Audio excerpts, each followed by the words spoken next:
لیکن مجھے ایک بات بتائیں کہ جن کے پاس سب کچھ ہے،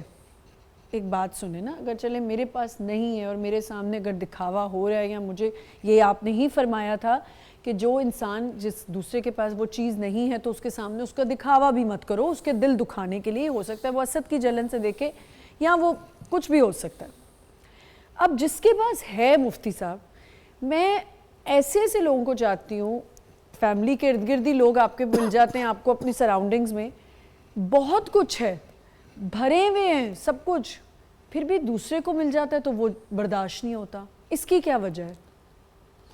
اسے کہتے ہیں کہ جب کسی کم، کیا یہ کینہ بغض ہے؟ کینہ بغض بھی ہے، بلکہ اس سے ایک آگے ایک سٹیج بڑھ کر ہے، وہ کیا ہے؟ وہ یہ ہے کمینگی ہے، اس کو کہتے ہیں۔ صحیح۔ جس لیول کا بندہ ہوتا نہیں ہے لیکن جب اس کو کچھ عزت زیادہ مل جاتی ہے تو پھر وہ بندہ آپے سے ہو جاتا ہے، باہر۔ وہ آپ بالکل ٹھیک کہہ رہے ہیں، وہ آپ نے بالکل ٹھیک ہے، وہ کہتے ہیں نا بہتےج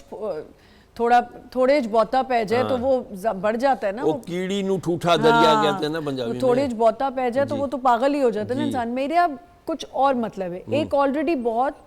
لوڈڈ لوگ ہیں، امیر لوگ ہیں، لیکن وہ کسی اور کو کھاتا پیتا نہیں دیکھ سکتا، ان کے بچے ٹریول کر رہے ہیں، گھوم رہے ہیں، آ رہے ہیں، جا رہے ہیں، سب کچھ ہو رہا ہے، اچھی یونیورسٹیز میں پڑھیں گے، تو ہم روز کی مرہ کی زندگی کی باتیں کر رہی ہوں نا، تو ہمارے سب ریلیٹ کریں گے اس سے، جو لوگ ہمیں دیکھیں گے۔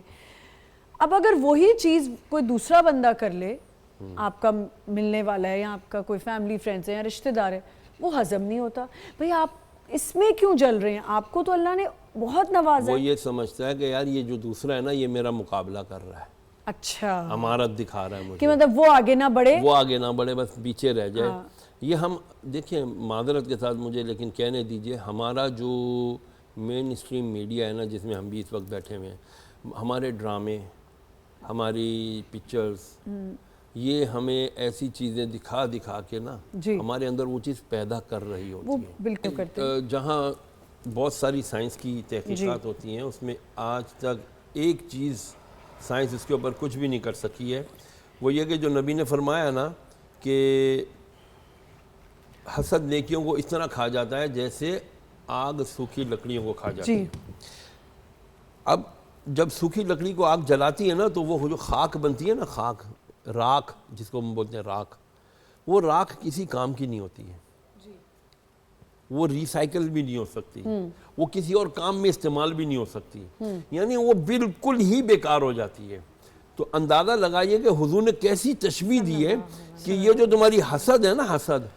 یہ تمہاری نیکیوں کو ایسے کھا جائے گا کہ وہ کسی کام کی نہیں رہ جائیں گی۔ جبکہ توبہ کے بارے میں کیا فرمایا کہ بندہ جب کسی کام سے توبہ کر لیتا ہے، جس گناہ سے، تو اللہ تعالیٰ اس کے نام اعمال سے وہ گناہ مٹا دیتا ہے، بے شک، توبہ کی برکت سے۔ لیکن یہ جو ہے نا حسد، یہ ایسا کمبخت گناہ ہے، یہ ایسی رذیل خصلت ہے، جب تک کہ اس کا پورا علاج نہ ہو۔ اس کا علاج انشاءاللہ آگے بڑھیں گے۔